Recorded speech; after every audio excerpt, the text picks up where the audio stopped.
This is my first official book talk for Fighting Back the Right, so I hope if you've read it already, I hope you've enjoyed it. If you haven't read it yet, I hope you do enjoy it.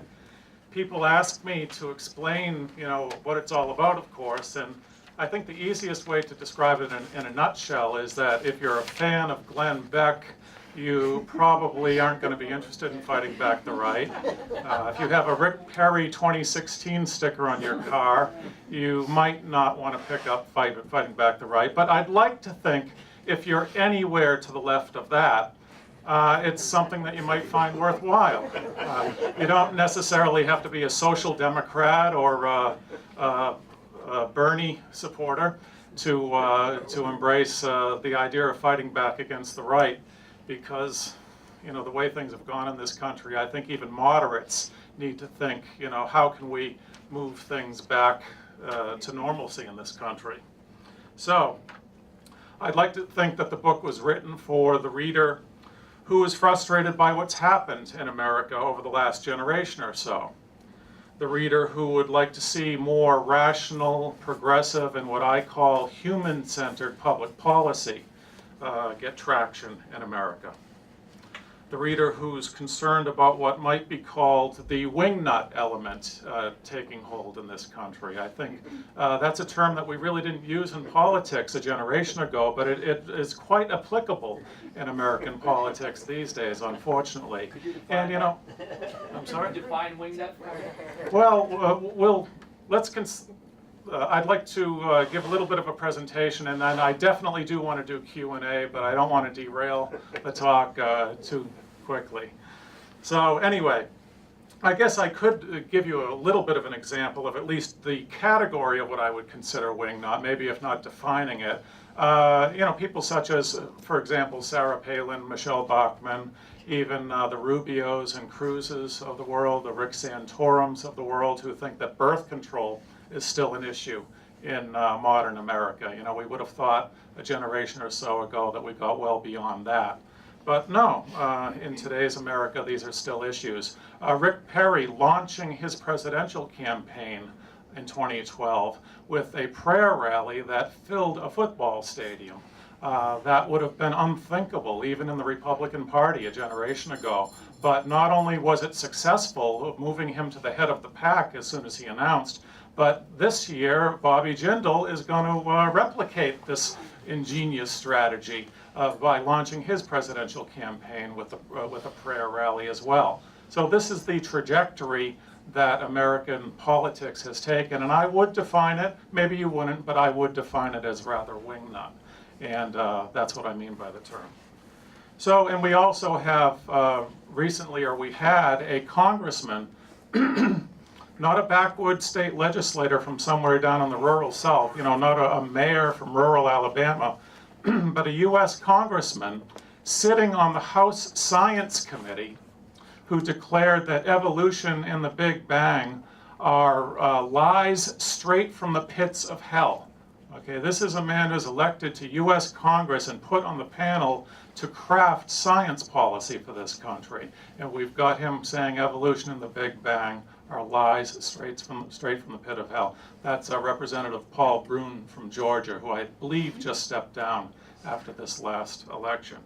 So I'd say things have gotten rather drastic in America in recent times, and thus the title, Fighting Back the Right, because I think that's exactly what we need to do if we want rational, human-centered public policy.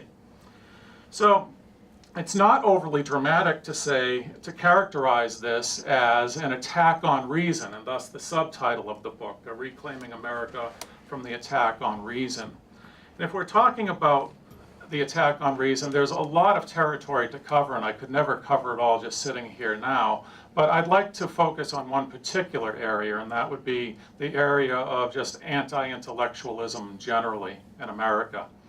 Now, if you're talking about that topic, the real book on the subject was written about 50 years ago by a public intellectual by the name of Richard Hofstadter. I'm sure some of you are familiar with him.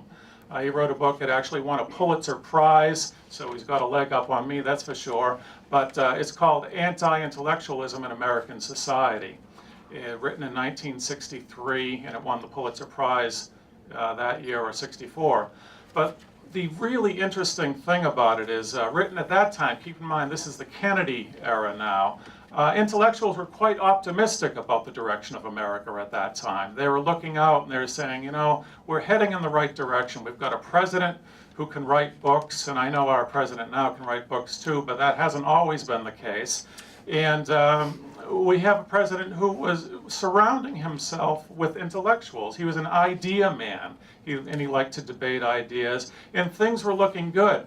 And you can see it in the way that Hofstadter writes. It's interesting, this idea of anti-intellectualism. Almost half the book is filled with talking about religion. And Hofstadter was not anti-religion, but when you talk about anti-intellectualism, there's a lot of religion there. But he also talked about things like rejecting evolution.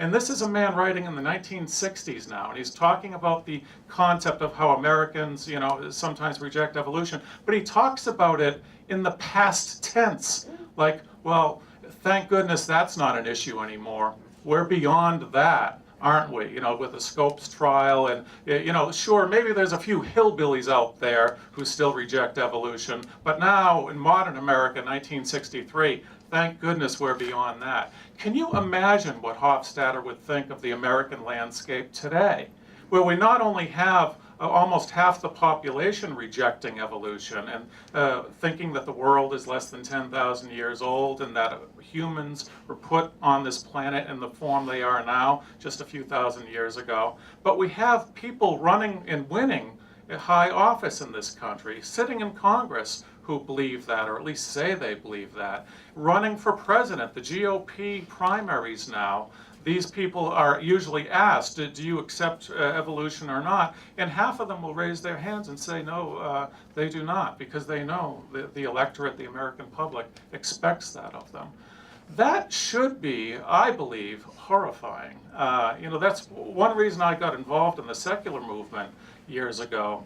It's because I saw it as an arm of the progressive movement, that if the secular demographic can emerge and become more visible, surely that will move public policy in the direction of reason and progressive public policy.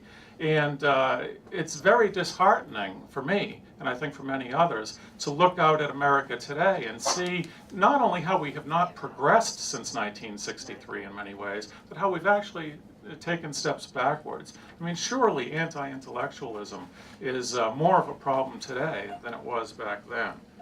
So if we're going to talk about anti-intellectualism, what I'd like to do is talk about the relationship of anti-intellectualism with the progressive movement, to the extent we have a progressive movement. Let's at least pretend we do, but that there's a progressive movement in this country, and the relationship between progressives and anti-intellectualism. Inevitably, you will see when liberals, progressives bring up issues of, you know, dumbing down America or accusing Republicans of ignoring science, they will be accused of what? Of being elitist, right? You're an elitist intellectual, you East Coast Ivy Leaguer, you know, get out of here. This is something that goes way back. You could even point to the segregation era. George Wallace and other segregationist politicians were very big on this. You liberals are get out of here, you're trying to ruin our culture down here with your liberal elitist ideas, that sort of thing. This is something that was very pervasive, and still is very pervasive in American politics. The idea that progressives raising the anti-intellectualism issue somehow are elitist. Now, the reality is, and this is something that is not getting attention in America, but the reality is that one who is against anti-intellectualism need not necessarily be an intellectual. Let me repeat that, because it's a very important point that a lot of people miss. To be against anti-intellectualism, one need not be an intellectual. And it's so important to realize that, because progressives need to really seriously rethink how they connect with the general public. If the progressive movement has been unsuccessful, a big reason for it is because progressives have, in fact, been a bit elitist. They really have. They've been unable to connect with the masses, with the general public. And this is why we've been so ineffective at fighting back against the right, as the title says. And I'd like to look at that particular issue, or address it very, very briefly, just through the microcosm of what we all know as the Tea Party, right? Now, when you say the term Tea Party in a room full of progressives, usually what happens is people will roll their eyes, they'll think, oh, those, the ignorant crowd, they vote against their own interests, they're hopeless. How can we ever deal with them? But what I'd like to suggest with you is that we need to deal with the masses. We need to deal with the general public. And we need to use that humanistic concept of empathy and really think, how can we stand in the shoes of these people and connect with them instead of rebuffing them? And I'm not saying we're going to win them all over to our side, that they're going to come over en masse, but certainly we can be effective politically and make some headroads.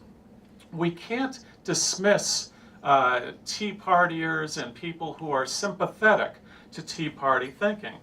Do we seriously think we can achieve a progressive public policy agenda with a mass movement of populist conservatism out there that's successful in gaining traction? Of course, we need to fight back against that. And one thing we need to realize is that Tea Party concerns are not as crazy as we might reflexively think they are. Now, their solutions are the solution of just dismantling government as the answer to everything. That's certainly crazy, and that's not going to work. But the reality is that their concerns are not. These are working people, ordinary Americans, who are frustrated. They think the system is rigged against them, and they feel powerless, and they think government is too powerful. Okay? And you know what? For the most part, they're right. They have every right to be frustrated. The system is rigged against them, and they are powerless. And quite frankly, the government in many ways is too powerful. So in some ways, they're right. Why can't we connect with these people?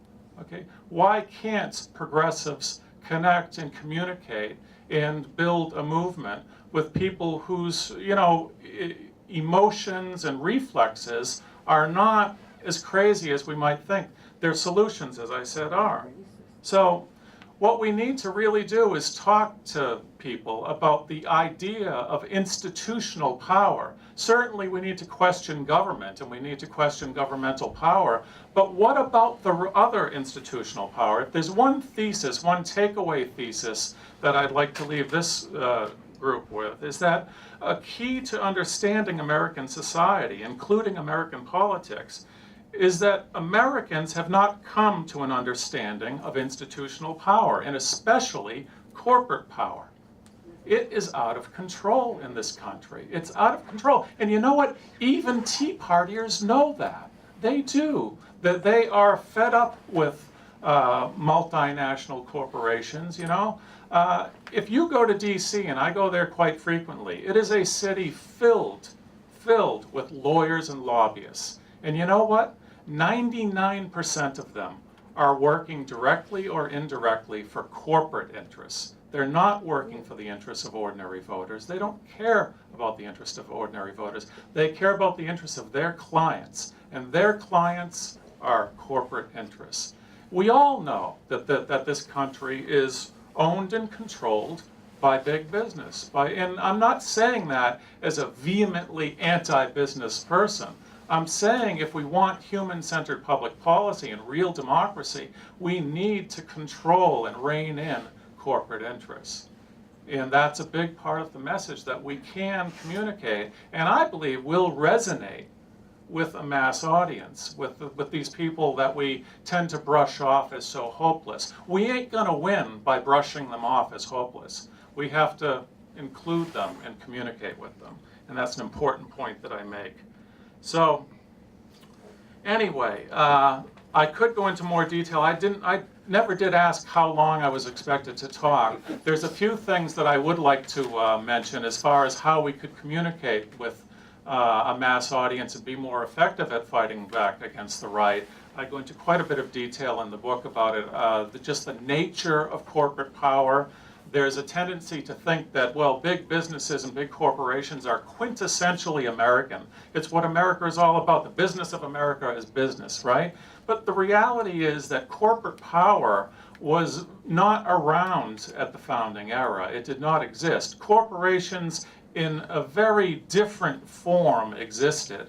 They were extremely rare. They were used for extremely limited purposes. You needed to go to the legislature to get special permission to set up a corporation, and it was usually set up for a very limited purpose, like building a canal, and that was that. And you weren't allowed to just run ramshod through society and have your corporation do what you will. Corporate charters could be revoked the minute that government considered you to be acting against the public interest. So the idea that somehow we are being un-American by questioning corporate power, far from it.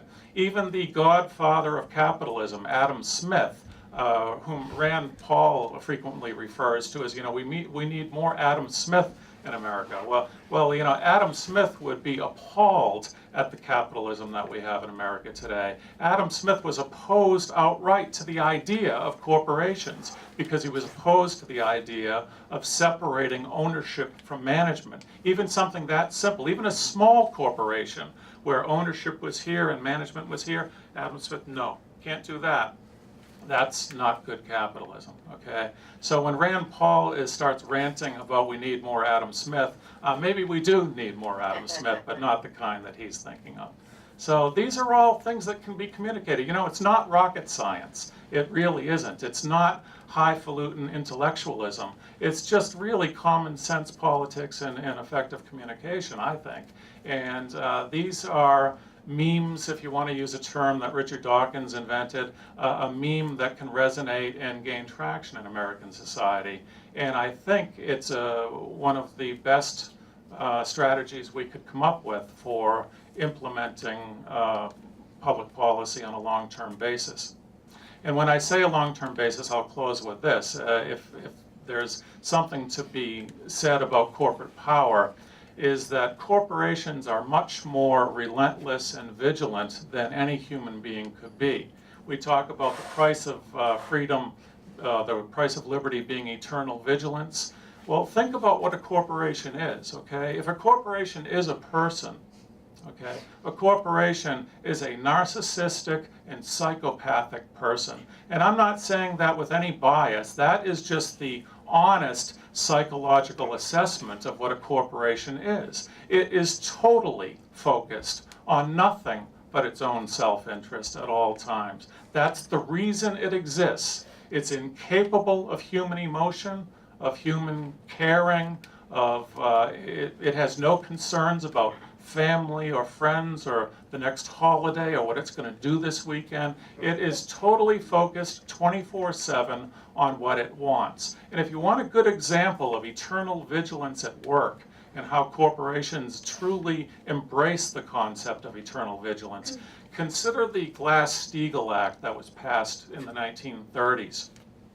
The Glass-Steagall Act regulated banking, much to the chagrin of Wall Street, in the 1930s. And from the moment it was passed, Wall Street opposed it. The big banks opposed it. They wanted more freewheeling. And they chipped away at it from the very beginning. They took it to court. They challenged it every way they could. They weakened it. And it took them 60 years, but eventually they were able to completely repeal it in the 1990s. Now, humans had an interest on the other side. Humans had an interest in keeping Glass-Steagall, but not to the extent, okay, when you and I, were growing up and living our lives in the 70s, 80s, 90s, whatever, we weren't concerned all that much about Glass-Steagall. We did not have the vigilance to keep Glass-Steagall and to stay on top of the issue. But corporate interests did, and it took them 60 years. They chipped away for many years, for decade after decade, until finally they got their way. That's the kind of eternal vigilance that corporations have, and they take it to every issue that concerns them. They're very interested in politics and public policy, even though they can't vote. They are very interested, and they will be involved. So one thing we need to do if we want long-term, permanent change, we need to realize that any statute, any law that we passed, a simple law, will eventually be be eaten away by corporate interest if it's just a statute. We need a constitutional amendment that seriously restricts corporate power, that talks about whether they have constitutional rights or not, or whether their rights come from the people, what we give them. They have the rights we give them, not fundamental constitutional rights like humans have. So something to think about, and there's a lot more we could talk about. I'll be glad to take questions and have discussion, debate, whatever, but I assume we have a limited schedule here, so I'll turn it over to you. Yeah, oh, and you'll be next. Yeah, back there. How do you think a constitutional amendment that you're talking about could be worded so we can? Oh boy, well, you know, that is it's a great question. The question is, how would a constitutional amendment be worded? And I don't have a constitutional amendment to put in front of you right now, but I would say some of the basics of it would be, number one, there'd be two things that would need to be addressed. Number one, keeping them out of politics, keeping corporations out of politics. And number two, making it very clear that corporations do not have any fundamental constitutional rights, that they are creations of the state and that they get whatever rights they have from the people, from statute. So, yeah. I have some friends who are to the right of me, and I talk to them, and I never get anywhere. And I'm just looking for some, I mean, one of the classic things is this friend of mine still thinks that Obama was born someplace out in the United States. And no matter how much I talk, I just get rejected. There's just no way to get forward. I was wondering if you had any thoughts about it. Well, you know, when you say someone's to the right of you, we'll be there's friends. A lot of, there's different things people, they could be, you know, a libertarian, for example, and I dedicate a good little chunk of the book to rebuffing the libertarian argument, and I think there are quite a few of those. One thing that libertarians very rarely address is corporate power. Okay, if you're a libertarian, a Rand Paul libertarian, for example, Rand Paul wants to dismantle government but allow corporations to run free. But what about the fact that corporations are themselves a creation of governments? If you are for stripping, you know, down government to as little power as possible, then why are we allowing government to create these artificial entities that have the ability to grow into more powerful entities than real humans? There's a chapter in the book called Of People and Humans, and one thing that I point out is that, well, okay, if corporations are people, I suppose we have to accept that because that's what they are in theory, but they are not human, and we need to differentiate between corporations and people, corporations and humans that way. And just one sec, you'll be next. The whole idea of pushing back against conservatives on the corporate level, I think, starts with that. If you can challenge corporate power by pointing out that if you're for less government, then you should be questioning corporate power from the beginning. You can't allow government to create something that can become extremely powerful and then not regulate it. That's one theoretical angle that a lot of conservatives don't seem to pay much attention to. Just to address the question of how to reach people, the Tea Party or whatever, I think one of the I find endearing characteristics of Bernie Sanders is that one of the places he started with his political career was going right to the firefighters and the policemen in Burlington and establishing a presence with them.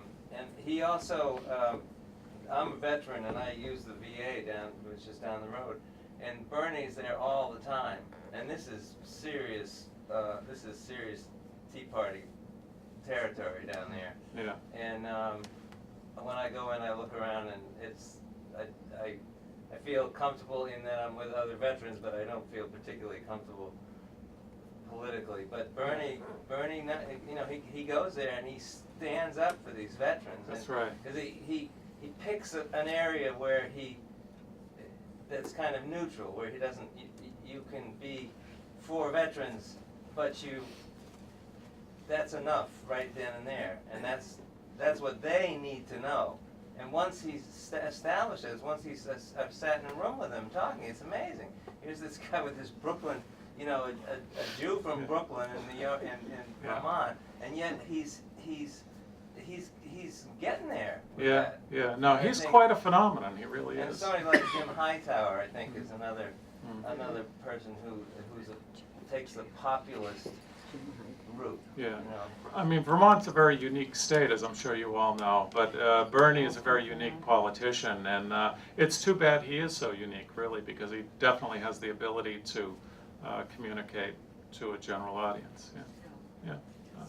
Larry, Grace Paley used to say, when you have a real disagreement, don't talk. And I'm giving you that advice about the people who are to the right of you.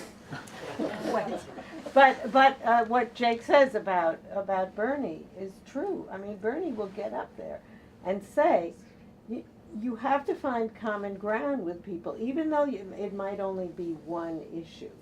You can find common ground.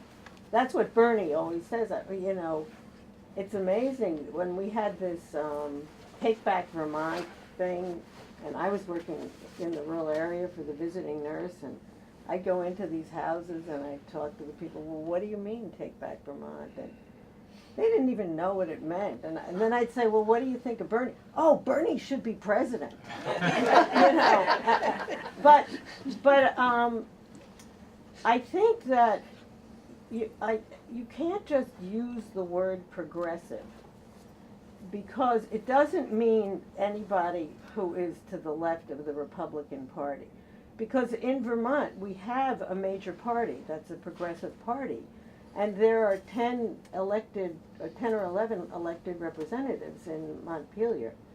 And the Progressive Party is unequivocally for universal single-payer health care, for working people, supports unions, supports strikes, supports education and tax reform, and, you know, for the environment. So I don't think that the Democratic Party is progressive. Oh, I There agree. are progressives in Right. the Democratic Party, but Oh, I agree with that, definitely. I think the progressive, and there was a progressive party in the United States that ran candidates for president, Vincent Hallinan That's right. and Henry Wallace. But the other issue that you didn't address is racism, which I think is an amazingly important issue in the Yeah. United No, you- States. And the people in the Tea Party are pretty much white and pretty much racist. There's a lot of negatives that can be said about the Tea Party. I'm not holding these people No, I up know. as far as racism goes, I do address racism in the book. In fact, I said there are a number of factors that contribute to the anti-reason, if you will, the attack on reason. And racism is another one. Although I kind of focused on anti-intellectualism here, but racism is certainly a major contributing factor. In fact, racism even has a lot to do with the rise of the religious right.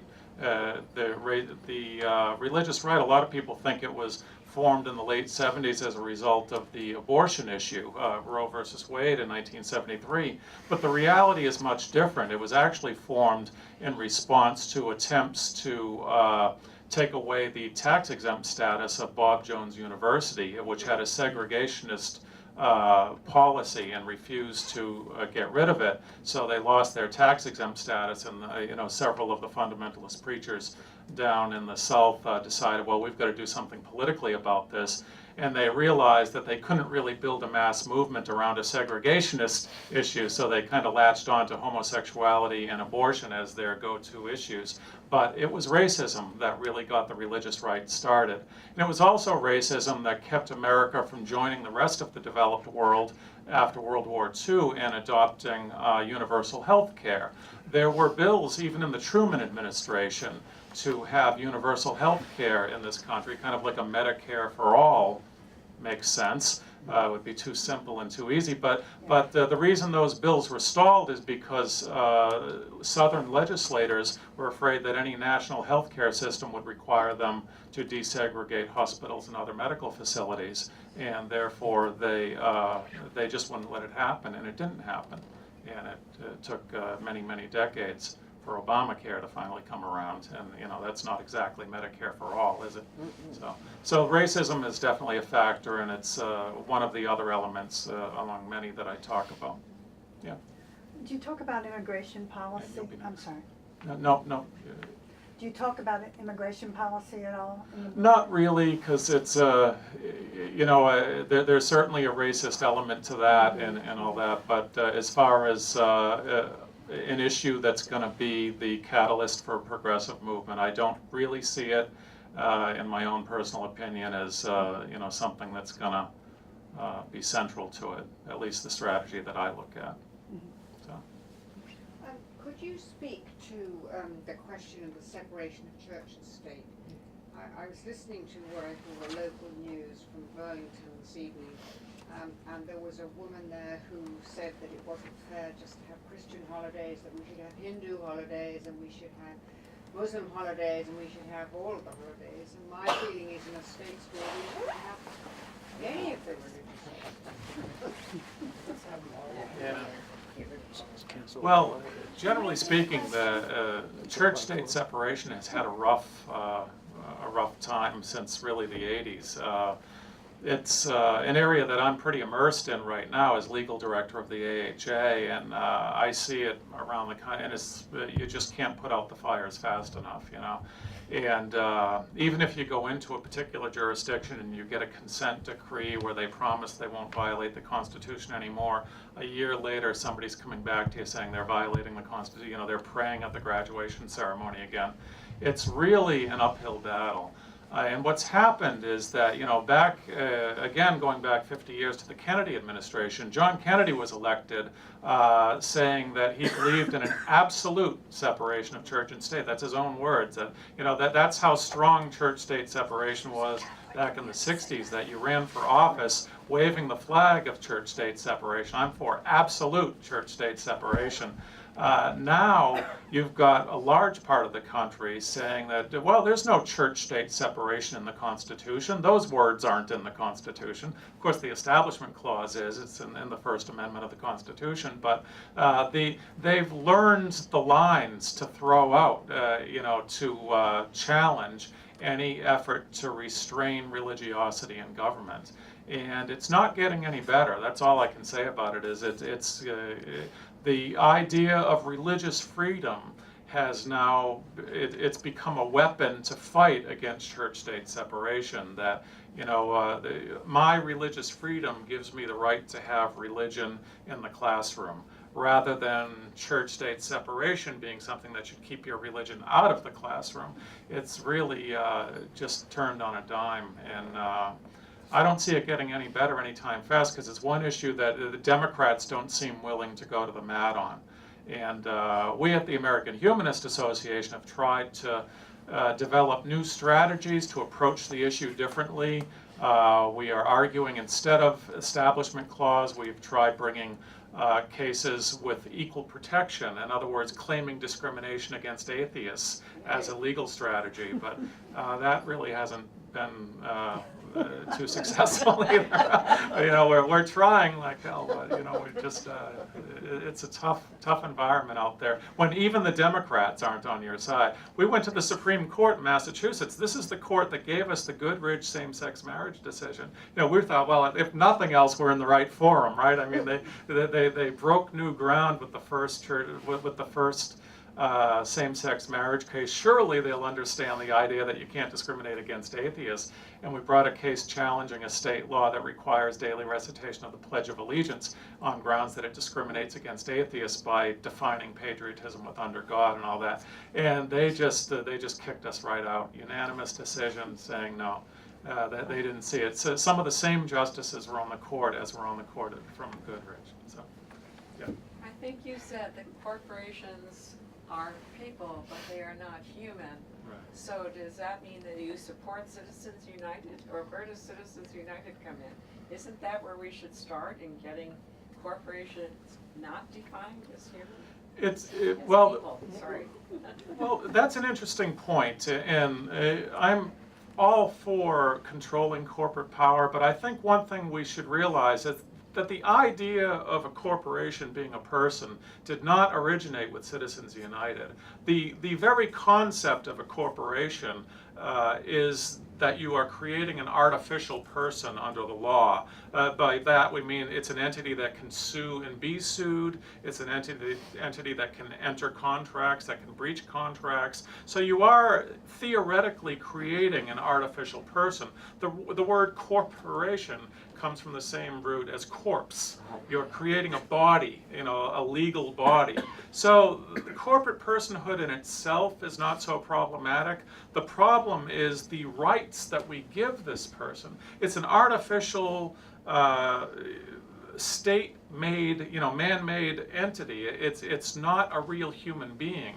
And I think we just need to realize that what corporations have managed to do through their wealth and power and vigilance is they've managed to entrench themselves legally and socially in the culture as equals with humans, if not superiors. With they're immortal and they have much more wealth than ordinary humans. So in many ways, what we have is a class. It's not so much where we have classes of people, but we have a class system where there's corporate people and humans are the subclass. What we have. Long way of answering your question. I don't really see corporate personhood as the issue, but it's regulating and controlling this beast. You've got. And you can't even really blame it on the corporations themselves. They are what they are. They do what they do. It's like if you let a lion loose in the city, well, it's going to do a lot of damage, but you can't blame it on the lion. You need to control. You need to cage that thing. And if it has a use, then have it serve society and have it have that use, but don't let it run roughshod.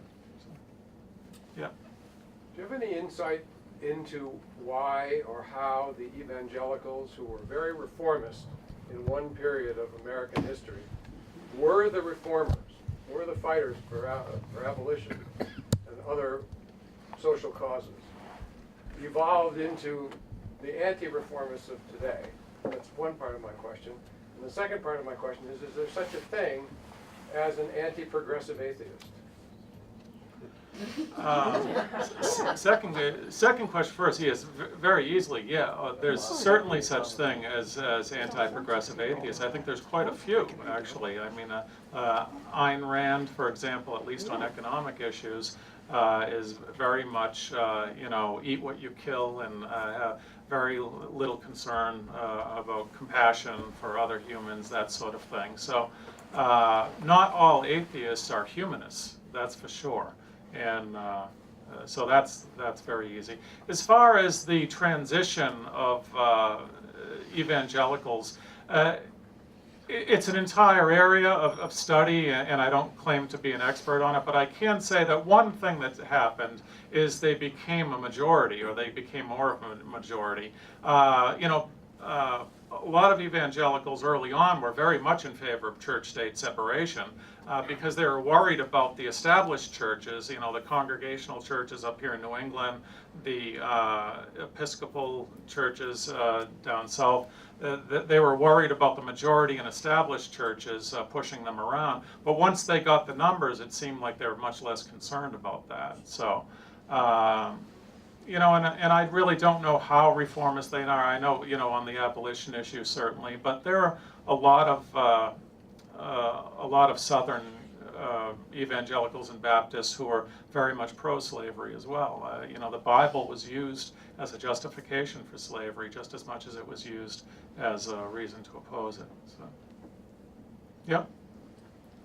can you tell us something about your tour, and are you attracting mainly people who already agree with you? And then my second question is. I did quite a tour with Non-Believer Nation because back at that time I had more time. I went all over the country, and I'd have to say most of the audiences were kind of preaching to the choir, but not exclusively so. This book here, I'm actually doing I wouldn't even say I'm touring. I've got a few talks here and there, but just based on my schedule and whatnot, I'm just not going to be able to truly tour at all. Like I said, this is my first real book talk. I did one with some friends just the other night, but and I'm probably going to do maybe 4, 5, 6 more talks over the next month or two. But my schedule right now with litigation and everything else is keeping me from the book circuit. Unfortunately, I have a lot more fun doing this than I do going to court. And how Yeah. did the humanists get started? Was it part of the Universalist Unitarian group? Oh, the AHA got started in 1941. It was formed, you're right, it had a lot to, Unitarians were a big part of forming the American Humanist Association. Unitarians, Ethical Culture, and some other groups. I like to tell people that the American Humanist Association, the first 2 presidents of the AHA were both clerics. They were Unitarian preachers. And then when I became president and my predecessor, Mel Lipman, we were both lawyers. And I like to say that indicates the moral progress of humanism. You know, we don't have preachers at the helm anymore. We have lawyers. So, yeah. I was recently pleasantly surprised at an article I read, and then I've seen some other things. There seems to be, the evangelical right seems to be having a problem with its youngest members. And I saw a PBS thing or something where some of these, they were teenagers, you know, and teenagers and college kids, and they really were obviously not quite on board with where their parents were at. That was one thing I noticed, which seemed kind of hopeful. The other thing is that when you see polls of younger people, there definitely recently has been a lean towards the left politically, or as some naysayers say, a lean towards I don't care one way or the other. Which I don't know. Do you have any comment about either of those phenomena? Well, I think you're right about all of that. And another thing about the younger demographic is it's also more secular. You tend to, the numbers of people who are not affiliated with religion in America have gone up quite a bit since the early 90s. It's now up above 20%. I think it's up around 25%. And among younger people, it's well over 30%. So, and those are record high numbers. It's not like younger people have always been up in that category. So that's a good sign, because it is true that there's a very strong correlation between a secular society and visible non-believers, you know, active in society, getting elected, and what I would call progressive public policy. And if you look at, for example, Scandinavia, Western Europe, you tend to see atheists openly getting elected, and you tend to see larger numbers of secular people in society. You know, the churches are empty over there to a large degree, and you tend to see more social democracy. I don't hold them up as some sort of utopia, but you do tend to see, you know, less militarism and more social services, more of that kind of thing. So there's a definite correlation, and that also goes for social problems as well. If you look at social problems such as murder rates, other violent crime rates, rates of sexually transmitted diseases, just a whole host of social problems, they are much higher rates in religious societies as opposed to secular societies. And that goes internationally when you look at the United States, very religious compared to those secular societies I referred to. And it goes internally within the United States when you look at more more secular states, such as, Vermont and places like that, and more religious states. You'll see the higher rates of social problems in the very religious states, and lower rates in the more secular states. And people can say, well, correlation doesn't equal cause, that's maybe there's other reasons, and maybe there are, but it's very hard to argue that atheism and secularity somehow causes problems when the rates are so much lower. So, yeah. Actually, you made me feel better by this answer, because I was just thinking about, you were saying that religion is kind of here to stay. Kennedy said he believed in the absolute separation of church and state because he was a Catholic, and so he wanted to make sure that the Pope wasn't going to Yes. correct it. But now, I maybe you know something more about this, but I think in the Congress of the United States, we have blacks, we have Jews, we have Catholics, and we have homosexuals. But we don't have any atheists there, is that right? We have a we Muslim do, too. we do have atheists, but we don't have open atheists. Well, Yeah. that's open is, in yeah. politics, Yeah. open is everything. Yeah, we did have one open atheist, Pete Stark, out in California, and he was reelected as an atheist. He finally did lose reelection because of the way California changed its elections. With the primaries now, you end up running against another Democrat, and he ended up finally not getting reelected. But he came out as an atheist in 2005, I believe, and he was reelected a couple times, then he finally lost. So we have had one anyway. And there are others in Congress who don't give any religious identification at all. It's not like they're, it's not like they're identifying as Baptist, but they're really atheists. They say none or no affiliation, but they don't identify as atheists. This fellow behind you had a question. Yeah, so getting back to fighting back the right, do you think it's a problem of who owns the communication? I mean, I have a lot of conservative relatives whose principal hobby seems to be watching Fox News all day long. And, I watch Fox News for a couple hours and I start to feel fairly paranoid, but but it seems to resonate with them pretty well. So, how do you counter that constant message? I mean, you can walk down an airport and a lot of times there's TV's blaring. 80% of the time it's Fox News. So how do you fight that constant stream of communication that apparently that is resonating with them and is also just completely pervasive within the home and in society? Yeah, and there's a big debate among media critics out there as to whether things are getting better or worse. There's more and more media consolidation, yet the internet is out there, so there's lots of information. Everyone's a journalist, and there's more free speech than there ever was. And I don't pretend to, have the right answer one way or the other. But I would say that if we can start by building some sort of a grassroots movement where the issue of corporate power is at least on the radar screen, think about that. Like if you ask people, list the 10 most important issues in America today, they say crime, healthcare, but would they even mention corporate power in their top 10? Is it even on anyone's radar screen? And let's, first things first, let's at least get the issue out there so that people are asked at presidential debates, what about the issue of corporate power? Aren't multinational corporations too powerful? Isn't there some rational basis for restraining them, for a constitutional amendment to redefine what corporate personhood is and isn't? And I think if we can get that ball rolling, eventually the media corporations would be part of the the corporate roundup, so to speak, that we try to restrain. Perhaps North Korea could help. Yeah. So I think I might be getting the.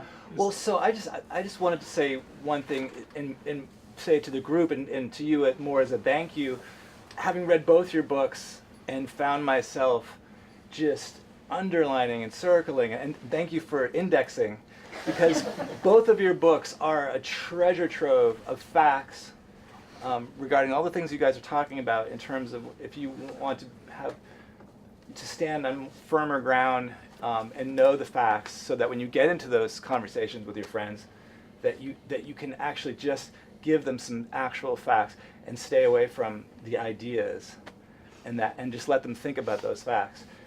And so, thank you for that. Thank you. This is a great place to close, and there'll be conversation as David's signing books, I'm sure. Thank you all for coming, and